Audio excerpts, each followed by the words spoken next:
Makanya ulama dulu ngelatih kita itu pertama Allah itu siapa? Zat sing wajibil wujud.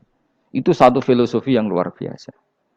Nah, kemudian setelah itu ada setan-setan kecil yang nganggur, yang iseng. Nah itu nggak usah kamu perhatikan.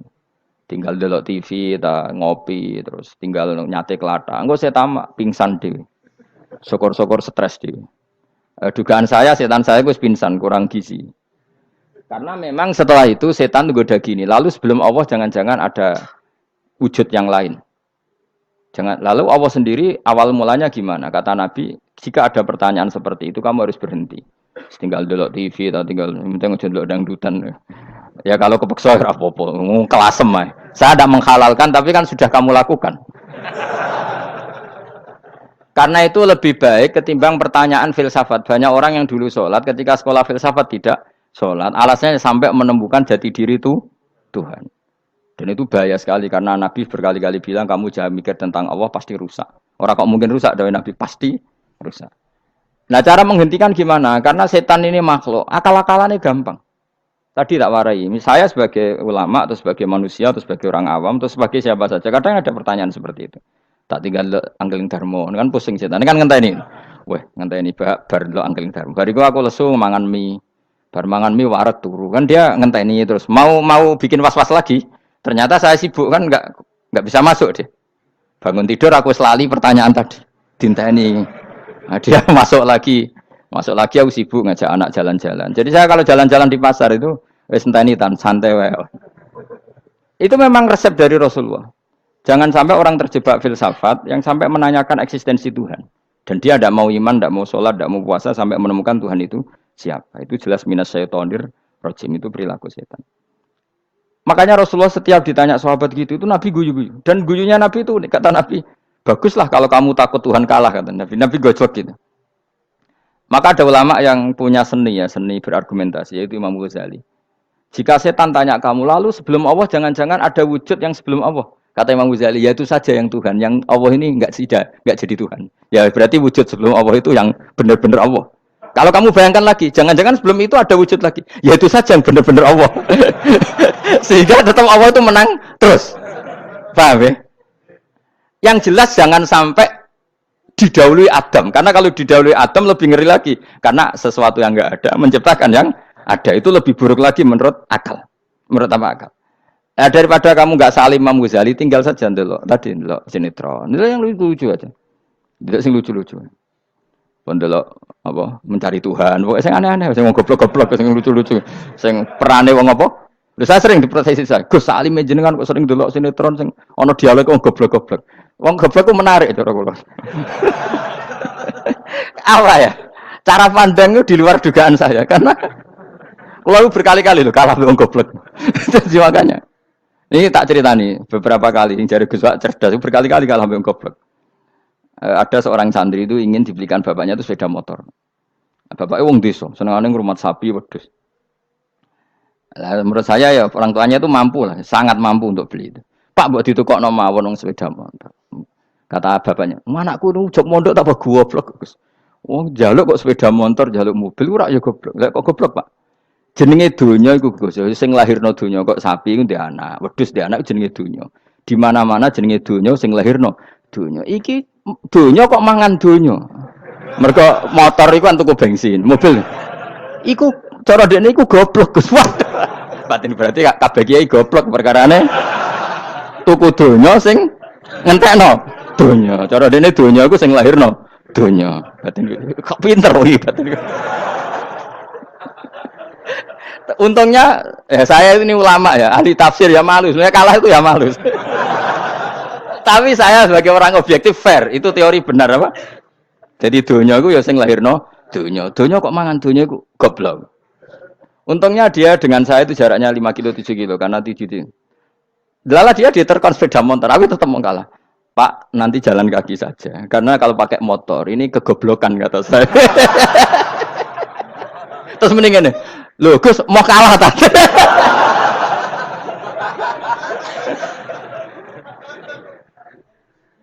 Wah kacau. Singkat cerita dia bersikeras, nggak mau beliin sepeda motor anaknya karena di mana-mana dunia gue sing lahirno dunia, nggak boleh dunia kok mangan Ini satu kegoblokan yang agak ilmiah tadi.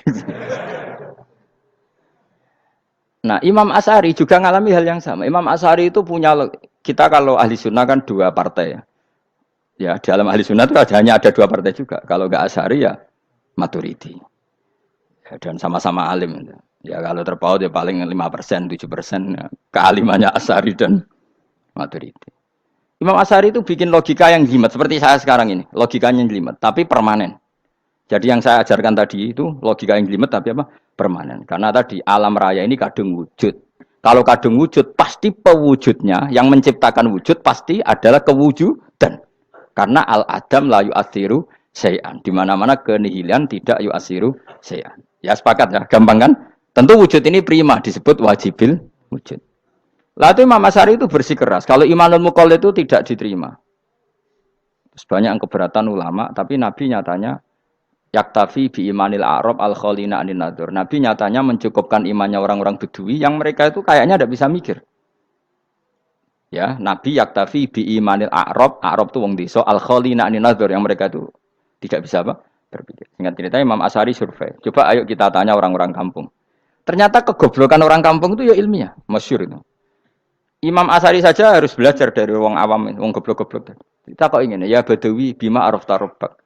Kowe kok iman be Allah itu bima araf tarobak. Lalu kamu tahu Tuhan kamu atas nama apa? Dengan logika apa? Jawabnya enak ya. Al-ba'ratu tadullu alal ba'ir wa atharul aqdam yadullu alal masir. Angger ana tletong ya ana ontane.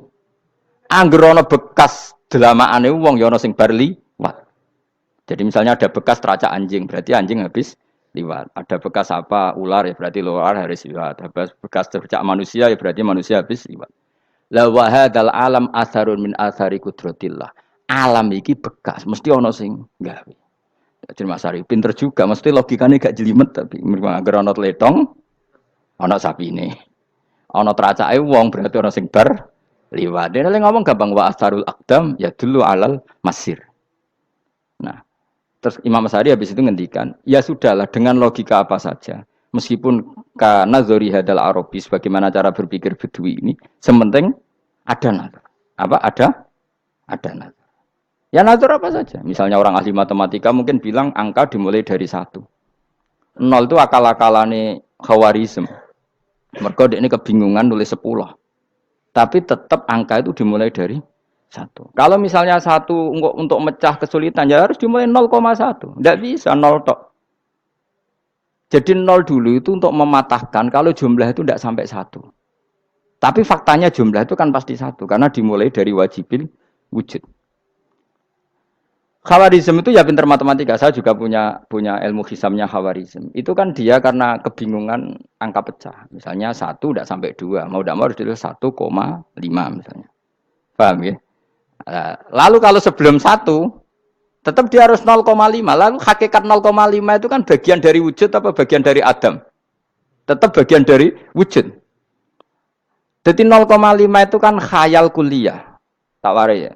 Mungkin saya ada ahli matematika ala wong kampus, tapi saya tahu Kang, ala Islam itu lebih gampang. Misalnya gini. Sesuatu itu kadang kamu putuskan itu satuannya 1. Tentu ketika separuh kamu katakan baru separuh. Tapi sebetulnya ketika satuan itu kamu katakan 10, yang separuh itu sudah 5. Itu kan terserah sing bagi, napa? Terserah sing bagi. Ya iya dong, misalnya 1 juta, 5-nya artinya apa coba? 500.000 kan. Sekarang kalau 100.000, 5-nya jadi berapa? 50. Kalau 1,5 jadi. Nah itu kan terserah satuannya apa? Tapi tetap dari 0,5 itu tetap menunjuk sesuatu yang wujud. Yaitu 5-nya sebetulnya apa? 5 yang separuh tadi.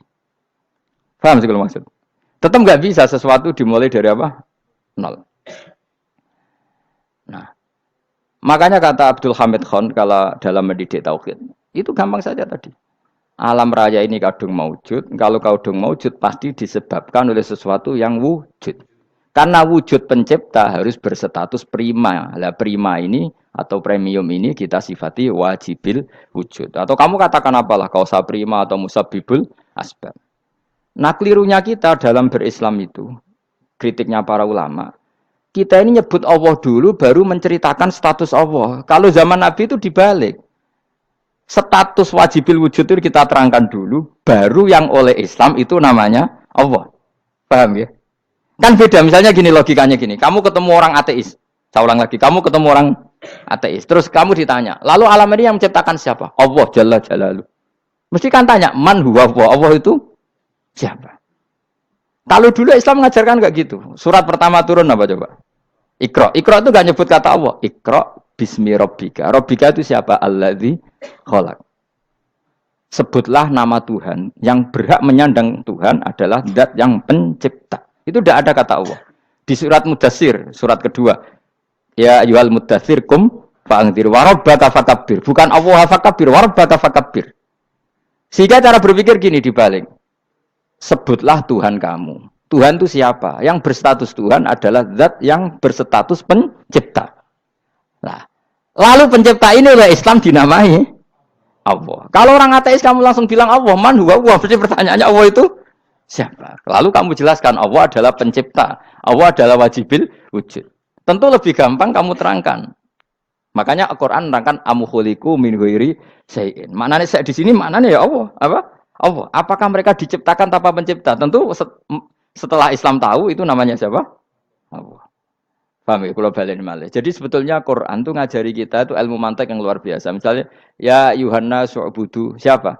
Rabbakumul ladzi khalaqakum walladzina min qablikum. Sembahlah Tuhan. Tuhan itu siapa? Pencipta kamu dan pencipta orang-orang sebelum kamu. Lalu Tuhan ini oleh Islam dinamai. Tapi kalau langsung kamu bilang ke orang ateis atau orang Uni Soviet, Allah itu Tuhan. Allah itu siapa?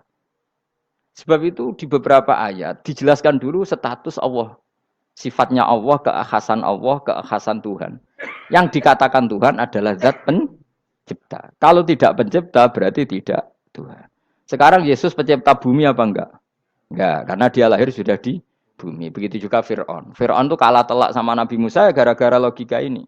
Ketika Nabi Musa ditanya Fir'aun, "Wa ma rabbul alamin?" Lalu Tuhan itu siapa?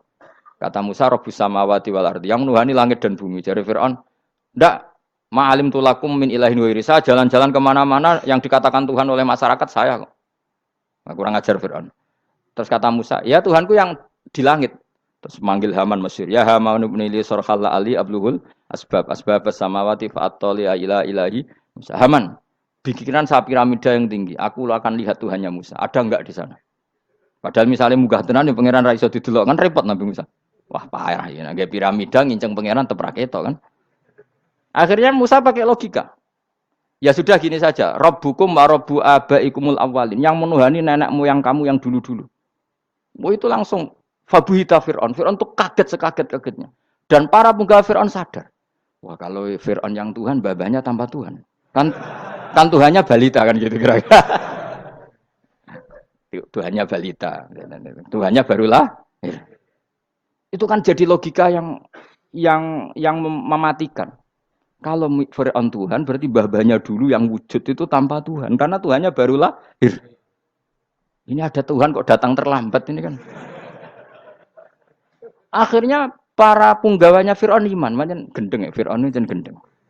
Itu pentingnya logika. Rabbukum wa rabbu abaikumul awwalin.